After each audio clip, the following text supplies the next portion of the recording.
नमस्कार, मैं हूं दीनानाथ। आप देख रहे हैं जन संसद न्यूज। जैसा कि आपको पता है कि नोएडा सेक्टर 6 में लगभग 5000 हिंदुओं का धर्म परिवर्तन रुकवाने वाले अखिल भारत हिंदू युवा मोर्चा के राष्ट्रीय अध्यक्ष सी ओम मिश्रा का जोरदार स्वागत यहां दिल्ली में मुकेश विराट दिल्ली प्रदेश अध्यक्ष ने किया।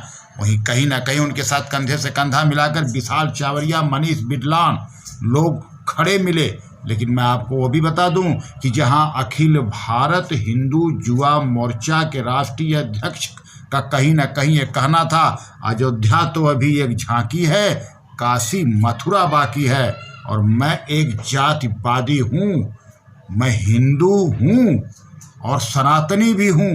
किस प्रकार से सी ओम मिश्रा का जो बयान आया है वहाँ कहीं ना कहीं देखने को मिल रहा है कि इनका क्या मंशा है और किस प्रकार से मात्र 5000 धर्म परिवर्तन को रोकने वाले उस शेर का स्वागत जिस प्रकार से दिल्ली में मुकेश विराट द्वारा और उनके कार्यकारिणी के द्वारा हो रहा है। तो आइए अब हम सुनाते हैं खुद सी ओम मिश्रा जी क्या कहते हैं इस स्वागत समारोह में।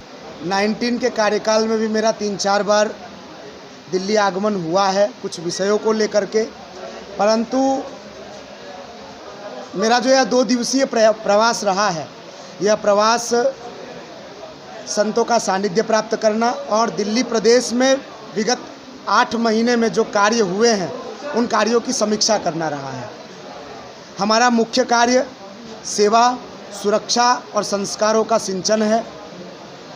हम सनातन संस्कृति के बचाव के लिए, संस्कृति की स्थापना के लिए और जो वर्तमान की परिस्थितियां हैं उन परिस्थितियों में अखिल भारत हिंदू युवा मोर्चा समाज को क्या दे सकता है, हम उसी पर कार्य करते हैं। आज का जो कार्यक्रम है यह अखिल भारत हिंदू युवा मोर्चा की दिल्ली प्रदेश कार्यकारिणी के माध्यम से और वाल्मीकि समाज ने जो आंदोलन किया सेक्टर 6 नोएडा में, तकरीबन 5000 वाल्मीकि परिवारों ने कुछ धर्म परिवर्तन की धमकी प्रशासन को दी थी और यह सूचना प्रदेश कार्यकारिणी के माध्यम से हमारे पास आई और ईश्वर के आशीर्वाद से उनकी जो मांगे थी राज्य सरकार ने और जिला प्रशासन ने उसे पूरा किया।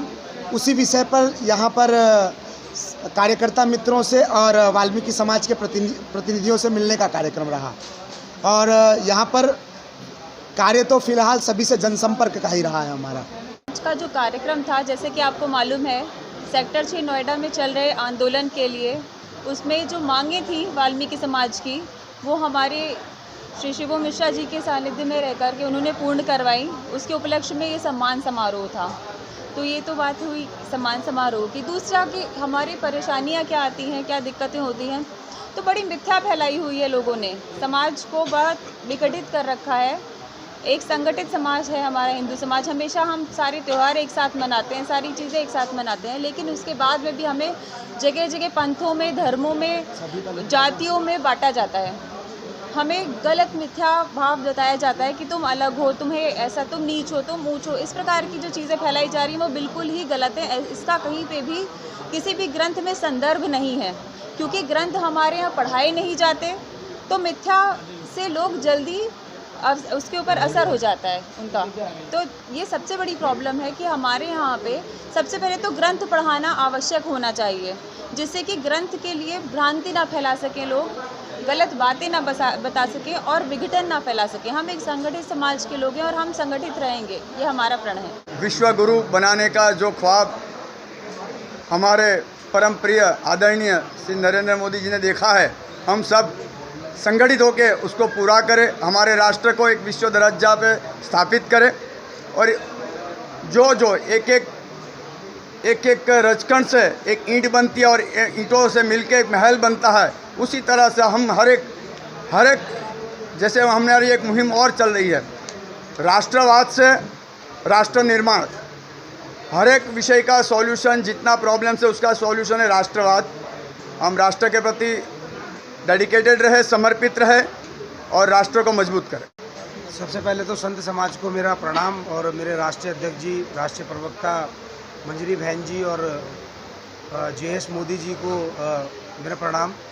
दूसरा, हम लोगों का जो नोएडा में जो अथॉरिटी में जो आंदोलन चल रहा था, उस आंदोलन को लेके हमारे संगठन ने सबने वहाँ पे एक अच्छा रूपरेखा के रूप में वहाँ पे कार्य किया, उस धर्मांतर को रुकवाया। और रुकवाने के बाद फिर हमारी पूरी कोर कमेटी ने एक निर्णय लिया कि हम एक दिल्ली में एक प्रोग्राम आयोजन करें और इस आयोजन के माध्यम से, एक प्रेस कॉन्फ्रेंस के माध्यम से समाज को एक मैसेज देने का काम करें कि धर्मांतरण कोई रास्ता नहीं है और धर्मांतरण करने से कभी भी किसी चीज़ का हल नहीं निकल सकता। हम लोगों को हिंदू में रहकर हमें अपनी लड़ाई को लड़ना चाहिए, अन्यथा कोई विचार हमारे मन में नहीं आना चाहिए। हम सनातनी परंपरा के व्यक्ति हैं और हिंदू धर्म को मानते हैं। परंपरा हमारी सनातन है, हम हिंदू धर्म को मानते हैं। दूसरी बात आपने कही शस्त्र की, तो बिना धनुष और बाण के हम राम की कल्पना नहीं कर सकते, बिना सुदर्शन चक्र के हम कृष्ण की कल्पना नहीं कर सकते, और बिना शंख चक्र गदा पद्म के हम माँ दुर्गा को नहीं दुर्गा कहते।